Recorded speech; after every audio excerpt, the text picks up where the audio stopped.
Magistrats et militaires, quand vous déciderez-vous à assumer vos responsabilités? Paris, vendredi 14 mars 2035. Fiction prophétique, poétique et humoristique de Christian Cotten, psychosociologue infréquentable et psychothérapeute fou. Résumons. Nous sommes donc en mars 2035. Une Union européenne, issue du nazisme et de la CIA de l'époque, actuellement conduite par une malade mentale, paranoïaque, organise le vol d'une élection en Roumanie où l'OTAN installe face à la Crimée une base militaire. En Ukraine, un dictateur corrompu et cocaïnomane fait kidnapper ses citoyens pour les envoyer à la mort. En France, nous sommes dirigés par un psychopathe cocaïnomane sous emprise psychologique depuis l'âge de 14 ans d'un pédocriminel travesti en femme de 47 ans à l'époque, de 90 à ce jour. Nos militaires refusent le projet de guerre ouverte avec la Russie parce qu'ils sont conscients de l'absurdité des discours délirants d'un chef de l'État va-t-en-guerre, mais cul nu. L'urgence est là désormais d'une ultime visite au 55 rue du Faubourg Saint-Honoré, à Paris 8e, par les représentants des forces de l'ordre public pour mettre fin à la folie qui s'empare de notre société. À moins que nos douaniers, policiers, gendarmes, militaires et magistrats ne préfèrent une insurrection populaire et une guerre civile sanglante? Nos magistrats et nos forces de l'ordre ont l'obligation juridique de désobéir aux ordres manifestement illégaux susceptibles de porter préjudice à un intérêt public majeur. Nos magistrats et nos forces de l'ordre ont l'obligation juridique de protéger la sûreté de l'État et les intérêts fondamentaux de la nation, notamment l'intégrité de sa population, tant sur le territoire qu'à l'étranger. La classe politique tout entière, et tout particulièrement nos députés et sénateurs, sont soit complices actifs par intérêt des malades mentaux qui prétendent nous gouverner, soit complices passifs, malgré eux, soumis qu'ils sont par la peur ou des manipulations récurrentes qui génèrent un état de sommeil hypnotique. Grâce aux dérives du couple de malades qui occupent les plus hautes fonctions de l'État, 80% des Français sont enfin tous d'accord sur un objectif politique unique, ce dont nous ne pouvons que les en remercier, à savoir se débarrasser d'eux dans les meilleurs délais.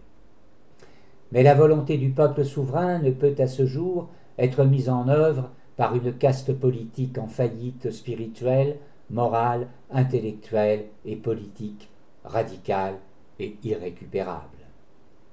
Les temps sont donc venus, pour le peuple de France, de retrouver pleinement sa souveraineté. Les temps sont donc venus pour que nos magistrats et nos militaires, soutenus par nos hauts fonctionnaires, assument leurs pleines et entières responsabilités en créant le schéma de rupture indispensable pour permettre la naissance d'une véritable démocratie souveraine en France. Les temps sont donc venus pour nos magistrats de donner l'ordre aux forces de l'ordre, d'appliquer le protocole de mise en sécurité de tous ceux qui doivent être mis en état d'arrestation, aux fins de sauvegarder les intérêts fondamentaux de la nation et la sûreté de l'État si lourdement mis en cause par les imposteurs qui tiennent encore les commandes du pays. Pour mémoire, Christian Cotten est l'auteur d'une plainte contre X avec constitution de partie civile déposée auprès du doyen des juges d'instruction du tribunal judiciaire de Paris le 13 décembre 2024. Celle-ci vise expressément M. Jean-Michel Trogneux pour usurpation d'identité et 7 autres motifs. Plainte dûment enregistrée le 30 décembre 2024 par le greffe du secrétariat du doyen qui a signé une ordonnance de constatation de dépôt de cette plainte le 13 janvier 2025. Le 4 février, le vice-président du bureau d'aide juridictionnelle accordera à Christian Cotten le bénéfice de l'aide juridictionnelle, ce qui entraîne la dispense de toute consignation. À ce jour, vendredi 14 mars, sont attendus le réquisitoire introductif du procureur, puis la nomination d'un juge d'instruction. Les délais sont encore raisonnables jusque fin mars. Ci-dessous la dernière page de la vidéo de présentation de cette plainte, lien en description du texte de la plainte et de ses compléments tels que transmis à l'institution judiciaire. Merci de vos soutiens, partage et republication de la présente, qui constitue une suite de cette plainte. J'invite les citoyens libres et souverains du peuple de France à diffuser le plus largement possible la présente vidéo et son texte en PDF en lien en description, notamment en direction des magistrats, des élus locaux et des forces de l'ordre. Cette plainte avec constitution de partie civile, fin de partie pour Jean-Michel, doit être considérée comme un cadeau offert à M. Jean-Michel Trogneux. Celui-ci, bientôt âgé de 80 ans, marche d'un bon pas vers la mort qui l'attend inéluctablement. Mourir dans le mensonge ne peut être qu'une malédiction pour une âme humaine, si sombre soit-elle. Mon métier est d'accompagner les souffrances des individus comme des collectifs, aux fins d'aider à en trouver une issue et une libération. M. Jean-Michel Trogneux a objectivement besoin de sortir du mensonge, tout comme la France tout entière, dont l'État enferme depuis plusieurs années la population dans un ensemble de tromperies qui ne peut générer que souffrance et violence.